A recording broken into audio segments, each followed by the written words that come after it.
Hey Max, I got you this week, and you and I are going to talk about something that Coach Blake was trying to talk to you about last week.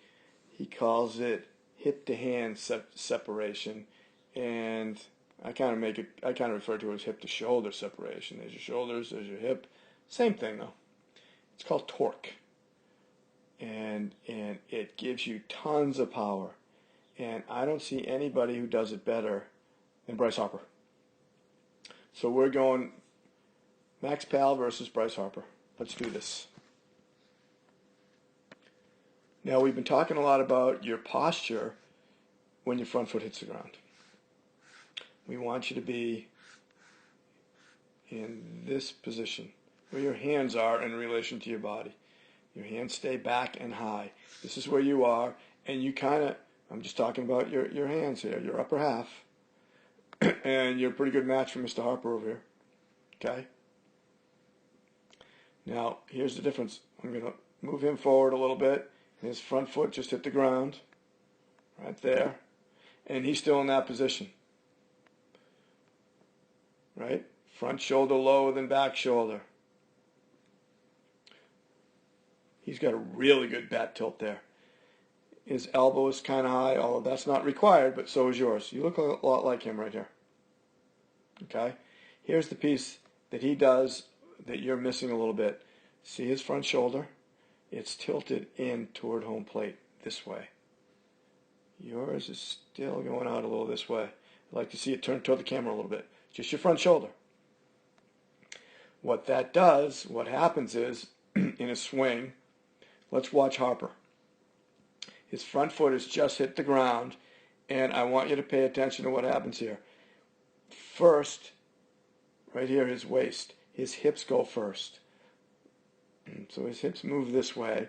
And while he does that, his shoulder pattern, his shoulders are still staying in this direction. So his shoulders are going this way, hips are going this way. Okay, that's the torque thing we're talking about. Top half of your body goes one way, bottom half goes the other way. When you release the shoulders, once you let the shoulders go, you zip around. And that gives you a ton of power. So what I want you to do is pay attention to his hip. And what happens is, when the front foot hits the ground, that hip starts to go. But what starts the hip in motion is this knee. Goes in. Check it out. Watch his knee. I'm going the wrong way. Sorry. Foot's on the ground. Knee. Knee and hip. Right in here and right in here. This doesn't move. Barely moves. Watch. Okay? His hips are starting to go out. I'll go a little further. Look how far his knee has gone.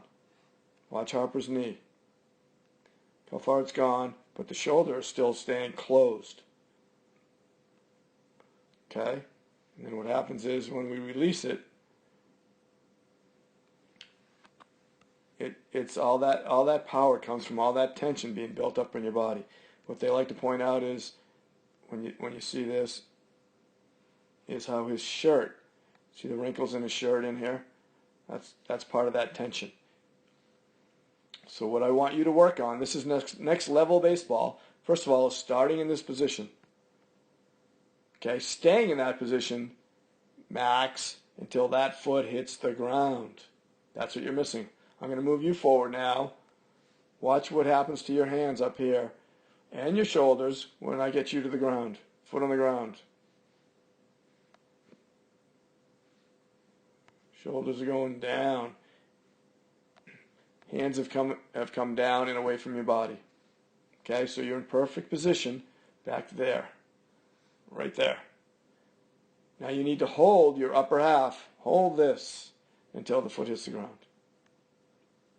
The only other little piece I'd like to see is the shoulder turn in a little bit toward the cameraman, toward home plate, like Harper is.